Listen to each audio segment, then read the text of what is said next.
Well, I'm going to just start the meeting and I welcome you all to this afternoon's edition of Gray Anatomy. And this is our last LMH sponsored Gray Anatomy for the year. So we want to thank Allison Kuntz, yay, for providing this for us for this year. It's been wonderful. She has another great program for us today. And as long as we're giving thanks, we want to remember Capital Federal and the Katzman Foundation that support retroactive and keep the lights on and keep the Zoom zooming. So we're very appreciative of that. I'm going to give it over to Allison, who will introduce our speaker for today. And I just want to welcome you all here.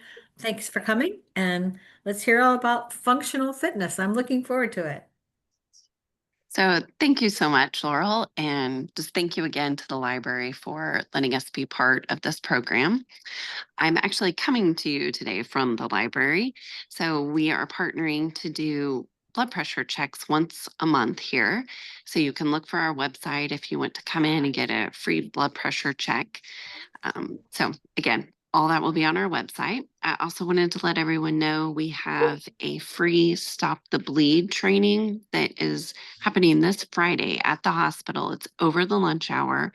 So from 12 to 1, you can sign up on our website and get information about stopping the bleed for some of those kind of major things that might happen. Um, Kind of a step up from first aid, even. So if you're interested in that, that information is also on our website at lmh.org. My final thing is that you will hopefully be getting an email soon from the library that's going to have a survey, an interest survey to find out what you're wanting to hear about as we begin our next season of Grey's Anatomy, which will start in September. So please feel free to let us know what health topics you're interested in and what we can bring to you. So with that, I'm going to turn it over to our speaker, Tess, who is with our Therapy Services Department. Everybody, I'm Tess. So happy to be here with you all on a Tuesday afternoon and for the last Grey's Anatomy session. I'll go ahead and share my screen so that we can see my PowerPoint. And before we get started, feel free to ask questions via the chat, or you can just, I don't know, whoever's the best way, how you guys normally do it would work for me. But we'll get rocking here. So exercise and mobility, and all this is from like the CDC, just in terms of like stats, and we'll go over exercise as well. So I am going to actually like show some of you guys, so I can see show of hands if you want to get up and actually do some exercises. Totally up to you guys. So it's just some objectives. We'll be talking about the importance of staying active, benefits of exercise, and then what we like to call 4 pillars of well-rounded training. We'll kind of get into each of those topics. We'll talk about fall prevention, exercise safety tips, staying motivated and consistent. And just by show of hands, how many of you guys like have like a hobby that you like to do? Like, and it's like swimming, hiking, walking, jogging, Zumba, anything, gym. Awesome. Good amount of people. That's great. Love it. Awesome. I just wanted to get an idea for that. That's awesome. Okay. So just starting with some facts by the CDC, it said that 1 in 4 adults ages 55 years or older do have a fall each year. And over 95% of hip fractures are caused by falls, most often like falling on either our left or right side. And it said that more than 1 in 3 older adults are physically inactive, which can unfortunately increase their risk of heart disease, diabetes, and cognitive decline. So just stating these facts says this is just like the current state of the general population as of now. But on the bright side, regular exercise can reduce the risk of falling by 23% in older adults. And if you do exercise regularly, you do have a 30 to 40% lower risk of functional decline and disability. So exercise is just a great like natural medicine of moving your body and helping combat all these natural declines that do happen. Like age is a natural part of life. We all know that as we get older, things start to decline. But if we stay active, we definitely can always stay in shape and do the things that we love to do. And other benefits of staying active, other than just, keeping our body healthy, it also helps with our cognitive function and memory. So even just by staying active, we can help those, brain cells in our brain like activate more and help with memory. It also helps with sleeping, so we can get sleep a little bit easier, and hopefully a deeper sleep, because there's a difference between like getting a good amount of sleep versus like actually going in through your REM phase. So exercise can help with that. It also has been shown to proven to help boost mood and just feel better throughout your day. And when you have an activity that you like to do, it just helps you establish your routine because you have a set time that you need to stay active. And it also encourages independence and confidence. So as you can see, being active and exercise all have like just a lot of positive effects throughout your daily life and your routine. So let's get into the 4 pillars of well-rounded training. So I broke these up into 4 categories just because at the end of the day, there's different ways to move your body and everybody has a different preference. So we'll just kind of go into these 4 phases. And again, if anybody has any questions about what I'm going to get into, feel free to shoot a question in the chat or just holler out, okay? So let's get started. So starting with balance training, by show of hands, who does like some type of Tai Chi or, balance, any type of balance training? I'm not seeing a lot of hands, and that's okay. I guess, oh, sweet Nancy, I see you there. Margaret, I think that's you raising your hand. Okay, so perfect. These are some very like yoga-like, Tai Chi-like poses that are awesome to do in terms of balance training. And balance has been, and working on this has actually been shown to help our postural muscles.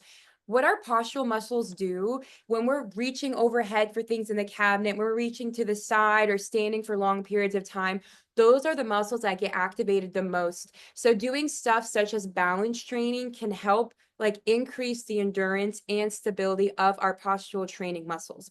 So I just listed some common ones you might see in physical therapy because I'm a physical therapist. So these are things that I've used for some of my patients, and that they're pretty doable at home. So the first is weight shifts. And then we have next the high lunge posture pose. We have side leg raises. We have the tree pose and single leg balance. And I'm just going to go ahead and demonstrate the weight shift for you guys, just so you can see, since that's like a picture. But all that one is just going marching up and down and trying to stay balanced throughout the whole motion.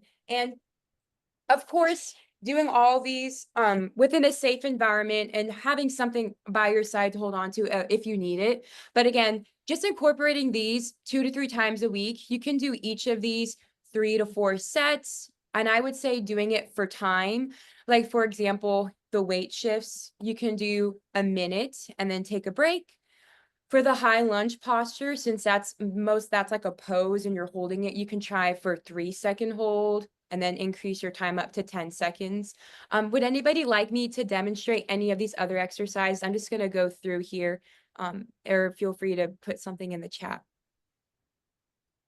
Okay, I'm not seeing anything as of now, which is totally fine. I just want to, okay, we're all good. But yeah, so balance is just a great way to increase your postural training and increase your postural strength as well. All right, let's move on to strengthening and specifically the upper body. So this is the second pillar. The first pillar was balance. Second is strengthening. Upper body is super important, as we all know, for reaching into cabinets and holding our grandchildren, holding our nieces, nephews, all that good stuff. So the first one here is basically for your upper body. It's for your tricep muscles. It's for your chest. And I can demonstrate that on my chair right here. So you can grab a chair at home. And basically what you'll do is you keep your legs like on the ground. They don't have to hang, just like it is in that picture. And you're just lifting yourself up and back down. You're lifting yourself up and back down. while your feet are still on the ground. Because I know you guys can't see my feet, but just like in the picture there, that's basically what it is. So it's a great way to strengthen your upper body, and you can do that at home. Another thing that you can do is overhead presses. And you don't even need to have weight for that. Like, this is like a cleaning box. This is like a pound. You can just take something simple as that from your home if you don't have a weight. And you can easily do something like this, where it's straight ahead, out to the side. And you can use a carton of milk. You can use a carton of half and half. Be creative with that if you don't have like dumbbells at home. And then lastly, the wall push-up, which is another great way just to strengthen the upper part of your body. And basically what you can do is go to the wall and then lean in towards it. The longer or the further you are out with your legs, the harder it will be. The closer you are to it, the easier it'll be. So that's just like a way to make it easier or harder. With upper body strengthening, I would say you could do like 2 to 3 sets or rounds of 10 to 15 reps at like a manageable weight. Nothing should be super heavy to where it's like painful to do or hard to do. It should be with good technique, because we all know that everybody's prone to injuries. Like, doesn't matter like who or what, we just are. So doing it with lighter weight, good technique, and making sure that we get warmed up before. So with these specific exercises, 2 to 3 sets, 10 to 15 reps, and taking like a 30-second rest period in between would be a great way to break that up. And I think I touch on this at the end, but just in case I don't, strengthening for just anybody in general, 2 to 3 times a week is sufficient enough. But at the end of the day, even doing something once a week is better than nothing. So just having that idea of like, okay, I'm going to start with once a week. If I like it, I'm going to keep doing it, basically. So that's for the upper body. And now I'm moving towards lower body strengthening. So strengthening exercise is specific for the lower body. Here I emphasize like total leg, as you see in this last picture right here. And it's basically what we do every day. It's super functional. It's just a sit to stand, where you sit up from your chair and sit back down. You can make this easier or harder. So a way to make this a bit harder is to not fully sit when you get to the bottom. And so instead of just completely sitting, what you can do is just hover, keep the tension in your legs, and then use your leg muscles to stand back up. Because that way you're really targeting your leg muscles when doing that. And you can also hold a weight while doing that. So if you want to hold weight right here up chest level, sit up and down. Given that it's gotten easier to do it without weight. And then up here to the top right, that's basically for our calf muscle, which is super important for walking long distances. So you can just grab onto the edge of a chair like shown in this picture and come up onto your heels. And then lastly, one that's super great for our proximal hip muscles, so for our glutes, you can lay on a flat surface such as your bed or the couch, and then basically bridge upwards like shown in this picture. And really emphasizing squeezing your glutes, because sometimes you can feel this in your lower back. So if that's the case, you don't have to go that high up. You can stay like a shorter distance and just focus on squeezing your glutes, and you'll get the same benefit basically. So same thing like with upper body, I would say 2 to 3 sets, 10 to 12 reps, 2 to 3 times a week. Again, it does not have to be an everyday thing.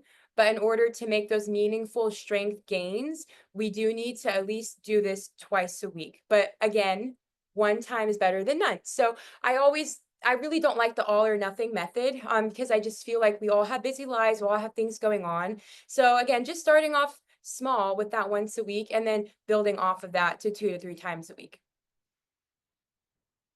And no, okay, great. So I do talk about it. I knew I had this slide in here. So here's like the strength guidelines, basically. So again, like at least 2 days per week.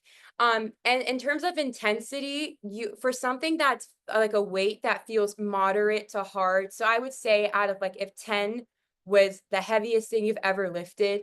Moderate to hard is anywhere between like 7 to 8. You can do 8 to 12 reps with that. And then in terms of progressing that, you can just increase the weight and lower the reps based off of that.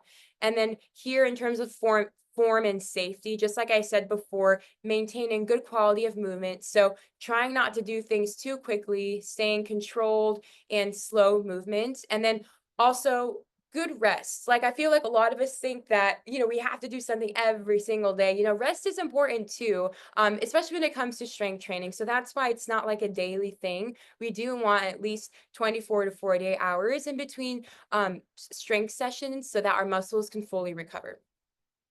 And if you're somebody that doesn't feel super comfortable lifting alone or lifting weights by yourself, I know like a lot of areas in Lawrence, they have like personal trainers, or you can find a good community such as like the Silver Sneakers or somewhere in the rec center. They have a good environment where you'd be able to have somebody that like watches you, but they're not like staring directly at you, just to have that like comfort from peers around you lifting.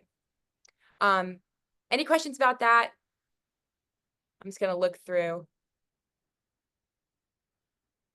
Okay, we all seem good to go. All right. Moving on to, so why it matters in terms of strength training though.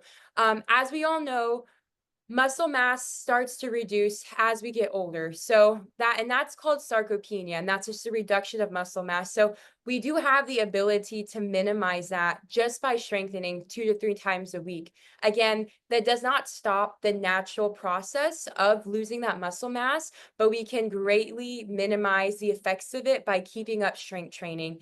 And also bone density. As we get older, our bones start to lose its density, and that makes us more prone to breaking bones when we do fall. But that's so preventable, keeping up with strength training, because if we lift weight and we just put load through our bones, that helps keep its density and helps keep us stronger as we continue on. And also, strength does help with balance and coordination. And in general, it makes you feel confident to lift things by yourself and to feel capable. So I love strengthening. That's my passion. Out of the 4 pillars, I would say strengthening is my favorite. Okay, so flexibility and mobility. This is a third pillar, and I'm going to emphasize the difference between the two. They're pretty similar, but there is a difference that would be good to know. So you could say that mobility is the ability of a joint to move through its range of motion. So that's my elbow bending without stretching it, basically. So getting up from a chair or turning your head, that's motion and mobility. That all of that, like me getting up from this chair, involves my muscles, it involves my joints and coordination. It's not just basically stretching it. And mobility helps with safe walking, balance, and it supports independence. So that's why it's super important to focus on that. Flexibility, on the other hand, is ability for your muscle to stretch. So that would be me actually trying to stretch out my bicep, trying to get to its end range. So that's again like touching your toes, stretching out your arm. And that specifically focuses on muscles and tendons, not so much your joints and how well you can move. But flexibility is important because that reduces stiffness and it helps prevent muscle strains as well. So very similar, but two different areas. And we'll kind of get into how to work on both of those. So first one, flexibility. So you could see that this, like the first one here, to stretch out your shoulder, holding it for about 30-ish to a minute, 30 seconds to a minute, basically in this position right here. So I'm not moving like it would be with mobility. This is flexibility. I'm just stretching it out. And this right here is really good for the shoulder. And you could do that in sitting down as well. You don't have to stand for that. Another one that you could do in standing or in sitting to stretch out the side of your core and your shoulder, you could just raise your arms up and lean to the side like this. So you could hold that for 10 seconds. If that's too easy, you can work your way up to 30. So I really like this one. If I have a long office day, I'll do that. And then this last one here to the right is for your hamstring. So you don't even necessarily have to put your leg up on a step to stretch out that hamstring. I'm just gonna make sure you guys could see me. You could literally just place your leg on the floor. So if I'm trying to stretch my right hamstring, I'll just bend down comfortably. I'm not trying to bend down too far. You could just bend down like this with your knees straight, and you should feel a nice stretch in the hamstring when doing that. So with any kind of flexibility, like to get true stretch in the muscle, you probably need like at least 30 seconds, but sometimes that's not tolerable. Sometimes our muscles are like, whoa, I don't like doing that. Your muscles like stiffen up. So you could start with a 10-second hold and then each week just work your way up. It doesn't have to be 30 seconds to a minute right away. I would say start smaller with your time and then increase from there. And then, oh yes, so here's some other ones as well. This first one here to the left, you can easily do that in your chair, and that's just gently rotating. So it's not necessarily like you're jamming yourself in. It's just a nice gentle rotation for your back. And then another one here to work on your upper back just by rounding in this position and then arching. And again, these might produce pain depending on, because I have a stiff back sometimes. So sometimes this doesn't feel good, but sometimes it does. So just listening to your body, it should never reproduce pain. And if it does, then don't hold it for as long and just kind of go in and out of the motion and just get a feel for it at first. Okay, so then we have mobility. And as we said before, that's not necessarily a holding or a static stretch. This is actually motion. So this first one is really great for your upper back. You could just start here and then come in. And you can do that 10 to 12 times. You could do that 3 times, however many you want. But it's just a nice way to work on that upper back. And then this second one's for your lower body. You don't even have to go that deep of a lunge. You could just come to the side like this and to the side like that and really think about squeezing your hips as you're doing that. And this last one is just a great yoga pose that you can do on a flat surface where you're working your core and your glutes, and it's called the bird dog. Okay, last pillar, and this is cardiovascular. So according to the National Strength Association, when it comes to vigorous intensity activity, so there's 2 options. If you are somebody that likes to just like get it done, you don't want to take your time, you want to like do what you got to do, make it like quick, at least 75 minutes in total per week of vigorous intensity. So that's 25 minutes a day, 3 days a week. And that's an activity that you really feel your heart rate is pumping. It's hard work.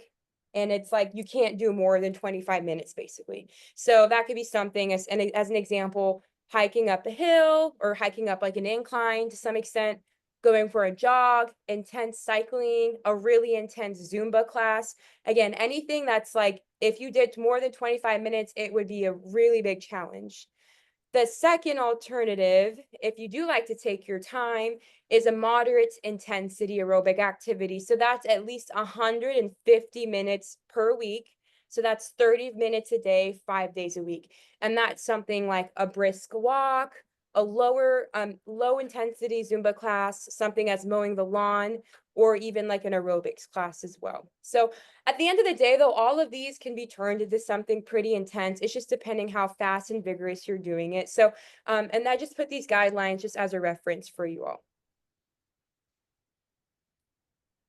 And some cardiovascular tips. So if you're like me and you hate cardio, because I'm not somebody that likes cardio, I do like to break it up. Like, again, the idea of 25 minutes, 30 minutes, or even like 40 is a lot. And I am that person. I can't mentally wrap my head around that to do any kind of cardio for that long. So I'll do 10 minutes because 10 minutes is better than nothing. So again, none of this is an all or nothing principle. If something seems like it won't fit your schedule or if it's just too much, always just break it up into pieces and start there because that's better than nothing. So I'll typically do 10 minutes of stairs like 2 times a week and I call it good there. And also including variety. You don't have to do the same thing every day. If you're able to, you can walk one day, You could dance, do Zumba the next day, just shake it up, make it different, and also include your friends too. One thing that I've noticed that helps me is getting people to do it with me as well, because it just keeps me accountable and keeps me like motivated and looking forward to it. And being again like as active as your ability will allow you to. So always doing what feels good, what you're capable of doing, and never unsafely pushing past your limits, because sometimes that's what can unfortunately cause an injury to happen. So again, our bodies are so resilient and we're capable of so much, but always just doing what you are comfortable doing and building up towards those harder things and not starting with those more challenging things. So some exercise safety tips just to kind of bounce off of what I just said. Start slow and listen to your body. So again, that it's not all or nothing. Like pick one of those four pillars, whether it be balance, strengthening, cardio. Pick one of those things that you would enjoy doing and start with that once a week. And then just build off of that. Make it enjoyable. Like what I also like to do is sometimes just wear like a nice workout outfit, and even as silly as that sounds, but anything that just gets me like motivated to do what I have to do. And then warming up before activity and after your activity. So never just doing the exercise, always making sure you're doing either your mobility or flexibility things. You're kind of getting your heart rate up prior to doing the activity that you are going to do can prevent muscle strains and also prevent injuries. So taking your time before your activity to warm up. And then lastly, if you do, or if you are somebody that's dealing with a chronic condition and you're not sure what activity you're able to do safely, always feel free to consult your primary care doctor or physical therapist that is more aware of your condition, and they can definitely guide you with a lot of things that you're capable of doing. And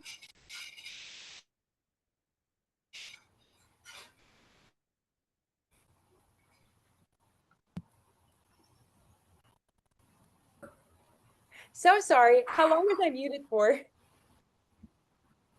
We're good? Okay, sorry about that.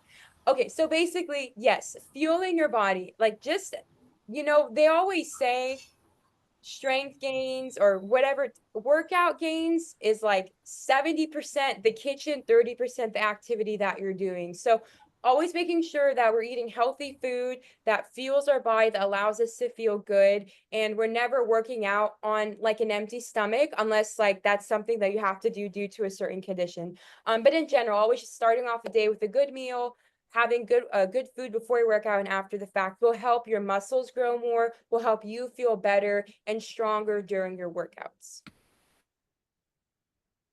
And then how to stay consistent. So just three advice to go by. Start with smaller goals. If I set a goal, I'm like, I want to run 5 miles, like that's a lot. So I'm going to start with 1 mile and then I'm going to work my way up each week. So start small, because like life at the end of the day, it just gets a lot. And I feel like, again, it's not all or nothing. It's better to do something small and then work your way up, or be consistent with that small piece, if anything. Second, and what I believe is most important, is do what you enjoy doing. Like nobody's going to make us do what we have to do, but at least we can enjoy it. So finding something that makes you feel confident, that you enjoy spending your time with to keep your health up, that's the best thing. It's just, again, finding what you like to do and then convincing your friends to join you if you can. And then lastly, be kind to yourself, because we're at our own pace. Like everybody's on their own journey. We have our own goals. It's all about what you need to accomplish and what you feel good doing, and never negatively comparing yourself to anybody, because that's not fun, and it takes more energy to be negative than it is to be positive. So, and that is all that I have for you guys today. So feel free to ask any questions, and no pressure. Any questions that anyone might have? I've got a quick question, and that would be all those, I took notes, Yes, yes. but sometimes, what would be, possibly, where could a person find, just photographs of what you showed us? Probably, what's a good place? Probably online. So I could try to find an actual website, but because these are most of the exercises that I give to people, I just Googled the name and put it Okay. up with that. But I could try to find like a good like library database. But I will say, obviously nowadays social media and like Google in general is just an amazing resource. So even just typing in like mobility exercises for ages, and you can put like your age range, and that thing, really good thing should pop up on its own. But I'm so sorry because I definitely just like typed in like the names, and I didn't really have like a specific website that I Okay. was reading from. Okay. I just was kind of wondering, there are exercise books, I suppose, out there, but I There think it's definitely, probably oh, there definitely are. I guess I wouldn't know at the top of my head. no. No. Here's one. This person asks, can we get a copy of the PowerPoint? Of course, yeah, I could send it to you, and you could feel free to send it out to That anybody. would, Yep, that would absolutely. be great. That would be Yeah, great. And I could make absolutely. sure that you could have access to that because Yeah, that'd be absolutely, helpful. for Are we sure. going to do some exercising now? Yeah, if you guys would like, anybody that's willing, we have time. We Yeah. could do we could do some sit to stands. Any questions from anyone? I hear something somewhere. I think maybe somebody's unmuted. Oh, I think somebody's raising their hand. Is that Susan? Somebody's raising their hands. Susan's Susan, raising. Oh, unmute. Okay. Thank you, Tess. Glad to have worked with you as a PT from Catherine Tuttle. That's nice. That's a s- Catherine! that's a satisfied customer right there. Small world. I'm so sorry. Like I was trying to look through to see everybody. Nice to see you, Catherine.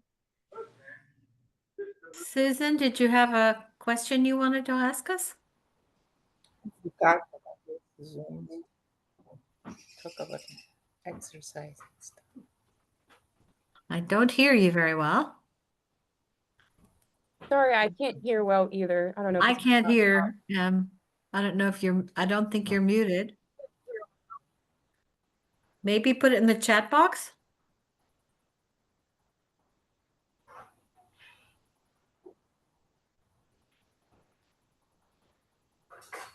Any other questions? This is Catherine Tuttle, Yes. and I should mention that some of you might know this. I'll get my video back on. I look terrible today, but anyway, one other great resource that's right next door is that at the Senior Center every Monday at 10:30, Mary Berg does a kind of quasi Zumba class. Most of us are my age or older. It's 30 minutes. It's to music of our generation, and it's free. So it's the most attended class at the Senior Center. So 10:30 on Mondays, and it's a really good way to get moving, and anybody can do it. Thanks for Did you sharing that. say, Yeah. did you say it was Monday, Wednesday, Friday, or No, it's just once a on Monday? week. So yeah. That's great. Thank you for sharing that. Thank you. Is there a time of day that's best for exercise? And no, there really isn't. Like again, unless there's a certain condition that like that might make it a certain time of the day, the best time is for when you want to do that. So whenever you feel confident, whenever you feel motivated, that's the best. Stay, maybe sit in the living room, huh? Because it's kind of windy and. I couldn't hear that very well. What I just said? No, someone was saying something, but it might have been to someone in their room. No, it's kind of.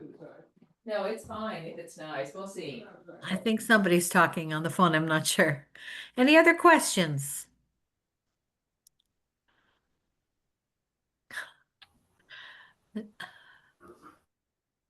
Okay.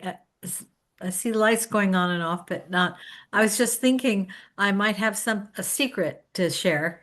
Oh, There's something right here in my kitchen. I'll be right back. we love secrets.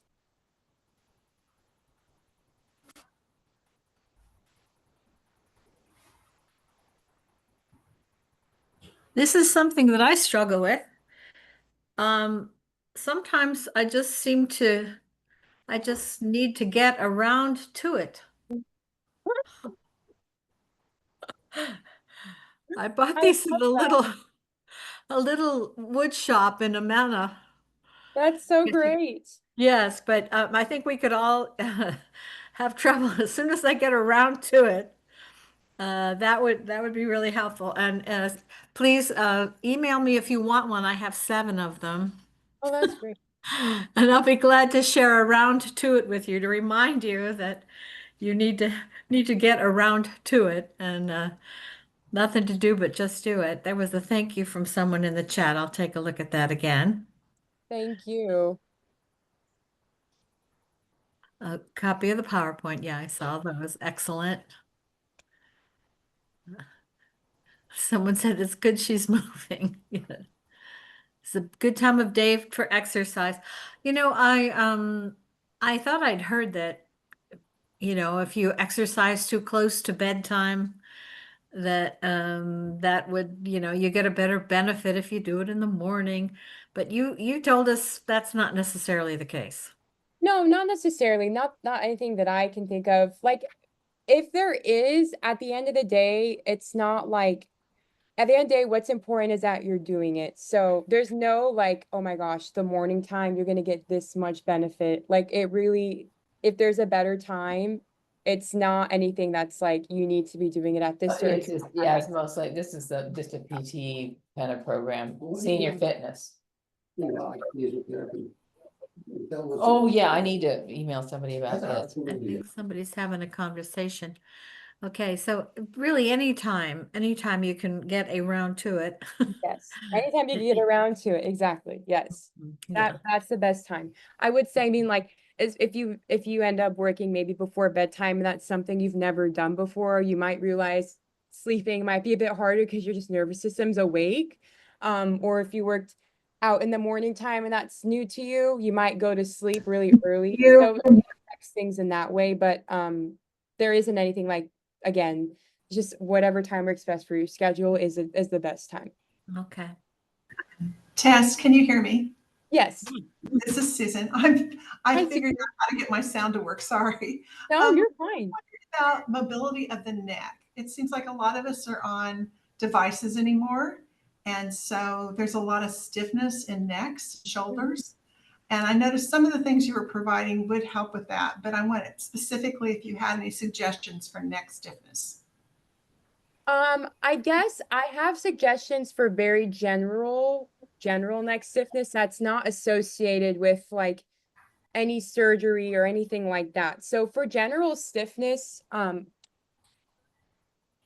where again, there's not anything like no history of like a surgery or any ongoing issue, because some of these motions can provoke pain, and that's not what we want to do. But if you just have general neck stiffness, I would say anything that opens up your upper back. So those exercises that I did here and here, because at the end of the day, our neck sits right on top of our basically our upper body. So anything that you can do to open this up. And also, there's this one here. And there's also the open book. So basically you start laying on your side and then you open your upper back and chest and neck with it at the same time. So it's called the open book. You can Google it, and that helps open up your upper back and rotating your neck with it at the same time, only to where it's comfortable. Neck stiffness is very annoying. A lot of that can maybe be just due to really tight upper traps. So just kind of working this area a bit as well. But I feel like the most benefit is just like getting your upper back to open up, and that helps your neck move a little bit better. So Thank you. yeah, absolutely. Sorry that there wasn't anything specific for that necessarily. No, that is a problem, I think, with a lot of us. And also the more I work at the laptop, the more I hunch up. Yeah. And when I'm writing, I notice that I do that. I don't know if anybody else does, but it's really important to keep those muscles a little bit more stretched out. Agreed.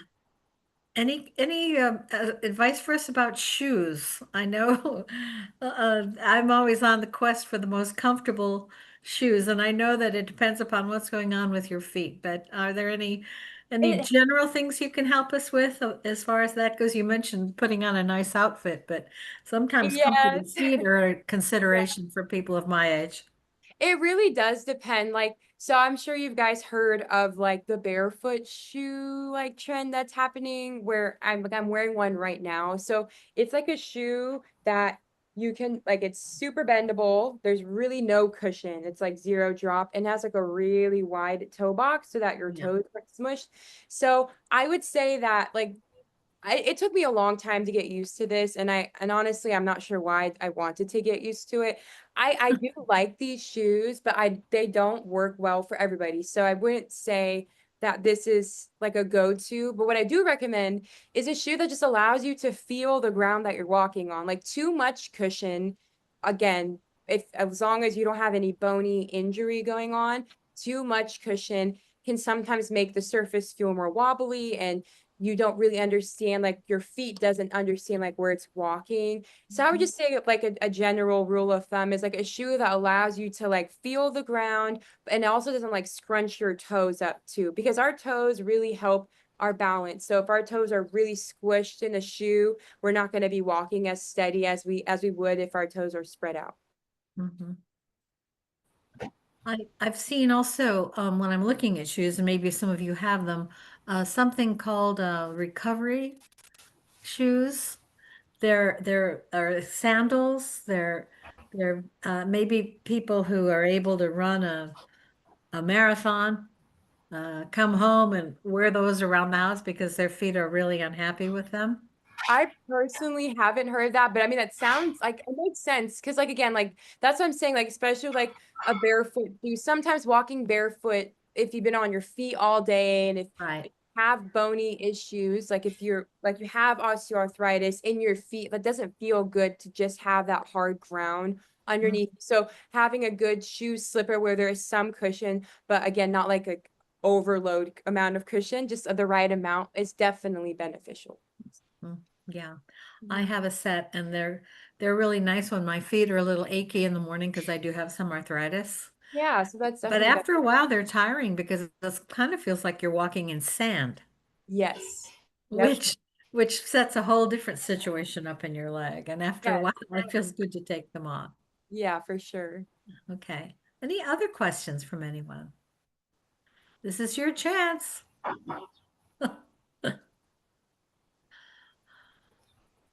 I have two knee replacements and also two hip replacements. Okay. So I'm made of a lot of metal. Yes, that's And so for me, some exercises are no longer applicable. For instance, running, mhm. can't be doing that. Definitely never going to be on a trampoline again. Um, Not on but trip either. I've been taking a deep water exercise class, Perfect. wearing a flotation belt, and with a flotation belt, I can run, I can jog, I can ski, but I'm not coming down so hard on those joints. So that's really helpful. Is there anybody else that has something that they're doing that they recognize that they enjoy? I love being in the water too. I think I'm part hippo. I love jumping into the pool. I love getting wet. I've been visited by my sister and she hates getting wet. Some people hate it. Does anyone else have an exercise they can recommend or something they've been doing? You please unmute yourself and help us out because there's so many things to do in this town, so many wonderful opportunities. I've heard of Zumba, a lot of different things. Yeah, I would say like for you, like anything like low impact, because there is risk with like jogging after a knee replacement. So anything that's like low impact, like Zumba, the pool is a great option. And then of course, strengthening also will help just maintain the integrity of everything. But that's the only thing I can think of. Any other ideas out there? Something that really works well for you when you get around to it?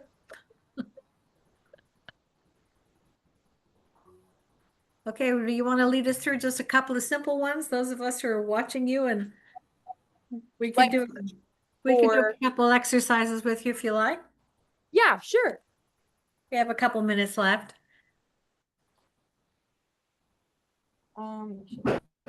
We could do like the lunge pose from the balance. You don't even have to get into like a deep lunge, just like having your front knee bend, your back knee stack, and then arms above your head. And we're just gonna hold that position for 10 seconds.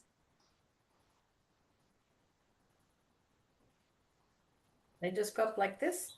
Yep, because that will make it a little bit harder to balance. 10, 9, 8, 7, 6, 5, 4, 3, 2, 1. And then we can switch sides. So left in front, right in the back, really squeezing our glutes as we do that. Arms above our head. 10, 9, 8, 7, 6, 5, 4, 3, 2, 1. Then from there, we could turn into leaning in side to side.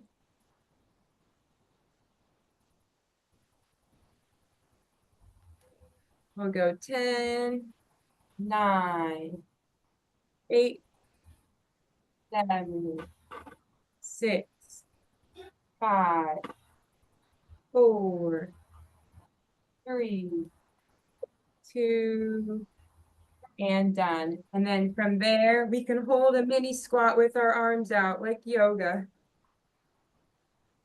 10, 9, 8, 7, 6, 5, 4, 3, 2, done. And that would be like a circuit. That's like a circuit that I would probably normally do just to really get a good burn in the legs. Okay, and do so many reps and all that kind of stuff? Repeat that several times? I would probably just do like 3 to 4 rounds of that, not necessarily like a lot. And then 10 seconds, I would just keep that and just keep going into each and then resting in between. So I think we can manage that. yeah. And again, it doesn't even have to be 3 things in a row. It can just be the one, just whatever you're able to start with, like starting there. Okay. Yeah. Wonderful. Okay, well, I've heard that physical therapists have the highest ranking for job satisfaction. Oh, that's great. I never heard that, but that's good. I did. That's And good. I think it must be true to help people, literally walk again. Yes, I love it. I'm very blessed to have this career and I hope I continue Yeah. to move forward with it. It's awesome to see people progress and because at the end of the day, you guys are doing all of the work and we're just there to help out. So it's awesome. Well, that is wonderful. And I think if we don't have any more questions, Yeah. I guess I'm a teacher. I was a teacher. I can let you out of class a little early.